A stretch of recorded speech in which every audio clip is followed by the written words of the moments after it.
It is truly a historic night for our country as our 114th Supreme Court Justice, Associate Justice, Judge Brett Kavanaugh, was sworn in just a short time ago.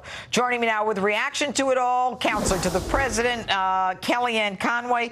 Kellyanne, one of the things that you said, which I thought was so appropriate, a quote of yours in an article today, it said, today and the confirmation of Kavanaugh, of Judge Kavanaugh, now Justice Kavanaugh, is a crowning achievement of his presidency, of the President Trump's presidency. Why? There's no question. And it's Justice Kavanaugh, it's Justice Gorsuch, and 26 U.S. Circuit judges. It is truly a part of President Trump's legacy, and he's not even been there for 2 years.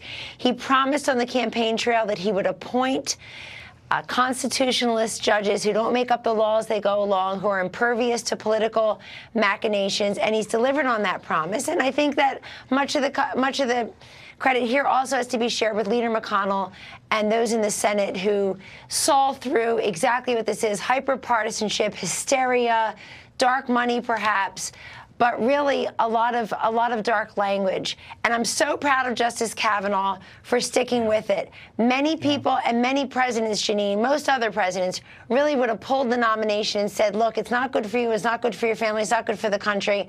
They both stuck with it. That's the message to everybody's children tonight, too. You don't let yourself be bullied and lied about and insulted. You don't give in to the hysteria. You fight back if you know that you're innocent. And he did, and he's sitting on the Supreme Court. He'll be at work on Monday or Tuesday. You know, I have chills as you say it, Kellyanne. You know, we're both lawyers. One of the things that frightened me, you know, as someone who's tried rape cases and decided what cases should go forward, was the idea that as women, they should unequivocally be believed and that men should just call it a day. It was the upending of everything that you and I learned in law school about the presumption of innocence. And it frightened me. And I honestly believe that it frightened a lot of people in this country. This dictatorial, you must believe her irrespective of the fact that there's no corroboration. Not that you need it, but once you allege it, you got to prove it. They saw that happening in real time. And if Americans were as gullible and naive and impressionable as many of the Democrats on the Senate Judiciary Committee think that we are, then the outcome here may have been different.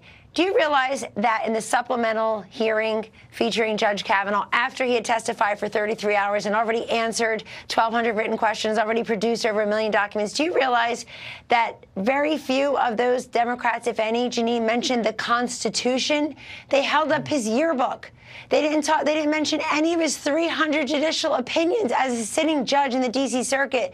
They showed a yearbook passage and quoted from it.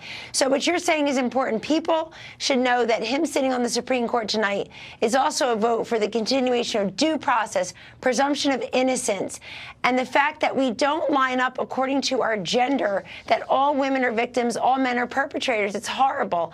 And I'm glad that the good guys won here. Well, and the idea of looking at victims through political lenses as opposed to truth-filled lenses is frightening, even to people who are maybe sitting on a jury. I mean, you know, it's got to be based on the facts, but I want to keep moving from that. In addition to that, may I say one thing about that? Sure. I think what you said is incredibly important. Let's not leave that point. Most people in this country don't want to be part of the political process when it comes to something as personal as a sexual assault experience that they've had. And so to politicize that in this way, really for many women across this country who don't want to come forward and don't want to be part, don't want their own grief to be politicized, it added insult to injury for many of them.